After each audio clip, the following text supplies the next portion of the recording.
हम लोग आगे बढ़ते हैं मेरे प्यारे बच्चे, जिसका नाम है गुप्त साम्राज्य। क्लियर है? चलो अब जब गुप्त साम्राज्य मेरे प्यारे बच्चे आगे बढ़ेंगे तो बहुत ध्यान से बात समझिएगा गुप्त साम्राज्य के बारे में। ठीक है, तो गुप्त साम्राज्य के बारे में बहुत ध्यान से बात समझिएगा। क्या सबसे पहले तो गुप्त साम्राज्य का जो संस्थापक था उसका नाम था गुप्त श्रीगुप्त। क्या नाम था? श्रीगुप्त। और जो गुप्त साम्राज्य में श्रीगुप्त थे, इनका टाइम पीरियड जो चला 240 ईस्वी से 280 ईस्वी तक। किसका टाइम पीरियड चला? श्रीगुप्त का चला। याद कर लेना मेरे प्यारे बच्चे। ठीक, अब श्रीगुप्त का पेपर में सवाल आता है कि श्रीगुप्त ने कौन सी उपाधि धारण की थी? तो इन्होंने जो उपाधि धारण की थी उसका नाम था महाराज।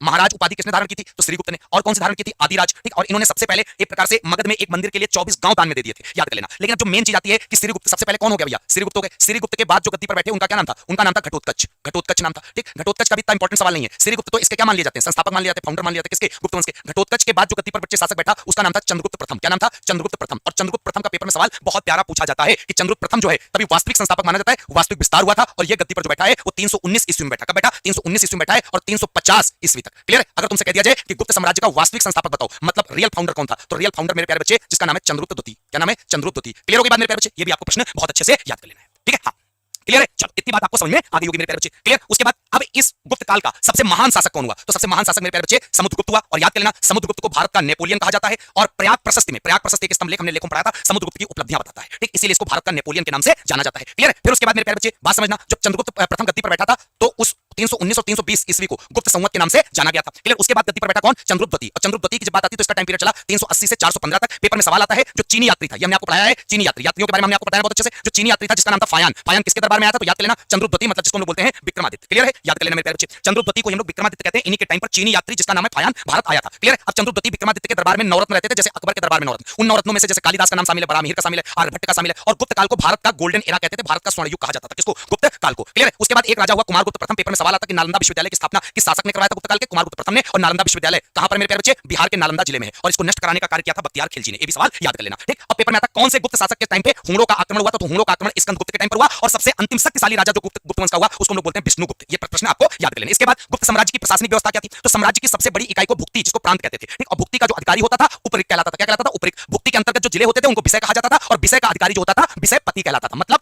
साम्राज्य की सबसे बड़ी इकाई भुक्ति, जिसको प्रांत कहते थे, उसके अधिकारी को उपरिक्त कहते थे। और जो भुक्ति के अंतर्गत जिले आते थे उसको विषय कहते थे। और विषय के अधिकारी को विषयपति कहते थे। और सबसे छोटी इकाई को ग्राम कहते थे। और ग्राम के मुखिया को ग्रामिक कहते थे। क्लियर होगी बात? नगर प्रशासन नगर सभा द्वारा संचालित होती थी। और गुप्त काल में जो टैक्स देना होता था वो भूमि टैक्स देना होता था। जैसे मौर्य काल में देना होता था, जितना पैदा होता था उसका 1/6 हिस्सा देना होता था, मतलब लगभग 1/6 भाग। क्लियर है? मुद्रा व्यापार देख लो। जो मेन गुप्त काल में भैया व्यापारिक केंद्र था वो कौन था? उज्जैन प्रमुख व्यापारिक केंद्र माना जाता था। गुप्त काल में स्वर्ण मुद्राओं को हम लोग दिनार के नाम से जानते थे। और चांदी और तांबे के सिक्के भी बाद में चल गए थे। पेपर में सवाल आता है कि गुप्त काल सबसे ज्यादा, जैसे सबसे पहले गोल्ड कॉइंस किसने चलवाए थे? तो हिंदू यूनानियों ने चलवाए। सबसे शुद्ध सोने के सिक्के किसने चलवाए? कुषाणों ने चलवाए। तो यहां पर लिख लेना सबसे ज्यादा सोने के सिक्के, सबसे ज्यादा गोल्ड कॉइंस किसने चलवाए? तो सबसे ज्यादा सोने के सिक्के बच्चे किसने चलवाए? गुप्त साम्राज्य के शासकों ने। ठीक, और ये लोग देश के अंदर भी व्यापार करते थे और विदेशों के साथ भी। विज्ञान गणित के क्षेत्र में देख लो, क्योंकि नवरत्न तो रहते थे चंद्रगुप्त द्वितीय के टाइम पर। तो बेटा आर्यभट्ट जो रहते थे इन्होंने बताया था पृथ्वी के घूमने की जानकारी, साथ में इन्होंने शून्य की भी खोज की थी। किसने? आर्यभट्ट ने शून्य की। बारहमीर कौन थे? खगोल शास्त्री थे। खगोल शास्त्री पेपर में सवाल आता है बारहमीर कौन थे? तो खगोल शास्त्री थे। दशमलव प्रणाली का विकास किस काल में हुआ? तो गुप्त काल में। शून्य का विकास किस काल में हुआ? तो भैया गुप्त काल में। क्लियर हो गई बात? फिर उसके बाद गुप्त काल में आगे की तरफ देखो, इसमें कला भैया सबसे ज्यादा इंपॉर्टेंट है। मंदिर निर्माण कला बहुत ज्यादा विकास हुआ। प्रमुख मंदिर जो गुप्त काल में बने कौन कौन से? विष्णु मंदिर कहां पर है? तिगवा मध्य प्रदेश। क्लियर? दशावतार मंदिर कहां है? देवगढ़। देवगढ़ कहां पड़ता है? उत्तर प्रदेश, ललितपुर के पास पड़ेगा। शिव मंदिर कहां है? भीतरगांव यूपी में। पार्वती मंदिर कहां है? नचना कुटारा मध्य प्रदेश में। ये भैया 4 मंदिर थे प्रमुख जो गुप्त काल के बने थे। सबसे ज्यादा दशावतार पूछा जाता है, याद कर लेना। धर्म कौन सा मानते थे गुप्त काल के लोग? हिंदू धर्म। जब भैया शिव मंदिर बनवा रहे तो हिंदू धर्म मानेंगे। किसकी पूजा? विष्णु, शिव और शक्ति की। और ये लोग बौद्ध और जैन को भी संरक्षण देते थे। अब भैया गुप्त काल में भूमि व्यवस्था कैसी थी? तो जो खेती योग्य भूमि होती थी उसको क्षेत्र कहते थे।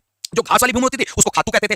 और जो पशु को चराने वाली भूमि होती थी उसको अपारा कहते थे। जो उपजाऊ भूमि होती थी उसको सिल कहते थे। और जो जंगल की भूमि होती थी उसको अपराहत कहते थे। और सिंचाई के लिए किसका प्रयोग करते थे? तो सिंचाई के लिए राहत और घंटी चक्र का प्रयोग करते थे। किसका? सिंचाई के लिए राहत और घंटी चक्र का प्रयोग करते थे। याद कर लेना। गुप्त प्रशासन देख लो क्या था इसमें सबसे इंपॉर्टेंट है। नालंदा विश्वविद्यालय शिक्षा के लिए फेमस था, जिसकी स्थापना कुमारगुप्त प्रथम ने करवाई थी। ये सवाल याद कर लेना। नालंदा विश्वविद्यालय को अगर तुमसे कह दिया जाए नष्ट किसने करवाया, तो नालंदा विश्वविद्यालय को नष्ट करवाने का कार्य किया था जिसका नाम आता है बख्तियार खिलजी। याद कर लेना। नालंदा उस समय का विश्व प्रसिद्ध शिक्षा केंद्र था। और यहाँ भारत और विदेशी चीन, तिब्बत, कोरिया से छात्र पढ़ने आते थे। विषय वेद, व्याकरण, अर्थशास्त्र, बौद्ध दर्शन, चिकित्सा गणित पर दी जाती थी। और सबसे इंपॉर्टेंट चीज है कौन सा चीनी यात्री यहाँ पर आकर पढ़ाई किया था? तो वेनसोंग ने। वेनसोंग ने चीनी यात्री यहाँ पर आया था और पढ़ाई किया था। और साहित्य क्या थी? तो याद कर लेना गुप्त साम्राज्य की जो राजभाषा बनी थी वो संस्कृत थी। और साहित्यकार देख लो, जैसे कालिदास का नाम आता है तो अभिज्ञान शाकुंतलम, मेघदूतम, रघुवंशम, विक्रमोर्वशीयम, ये सारी पुस्तकें किसकी थी? तो कालिदास की थी। और कालिदास को भारत का शेक्सपियर कहा जाता था। और विशाल दत्त की पुस्तक का नाम है मुद्रा राक्षस। और ये वही पुस्तक है मुद्रा राक्षस जिसमें चंद्र मौर्य को वृषल शब्द की बात कहा गया। और शूद्र की पुस्तक का नाम है मृच्छकटिकम। और पेपर में सवाल आता है कि मृच्छकटिकम का अर्थ क्या होता है? तो याद कर लेना मृच्छकटिकम का अर्थ होता है मिट्टी का खिलौना। मिट्टी का खिलौना। ये सारे इंपॉर्टेंट पॉइंट मेरे प्यारे बच्चे याद कर लेना। किसके लिए हो गए? ये सारे के सारे गुप्त काल के प्रशासन के बारे में हो गए। क्लियर है? चलो ये भी बात समझ आ गई। अब मेरे प्यारे बच्चे गुप्त काल भी यहाँ पे समाप्त हो गया। तो इस हिसाब से तुम्हारा पेज नंबर 21 और 22 भी हमने खत्म कर दिया। ठीक, अब तुम लोग सब लोग कमेंट करके बताओ कि मजा आ रहा कि नहीं आ रहा। और सब लोग वीडियो को लाइक करके बताओ। और अपनी किताब में 23 नंबर खोल लो। 23 नंबर पे वाकाटक वंश आ जाएगा। कौन सा वंश आ जाएगा? वाकाटक वंश।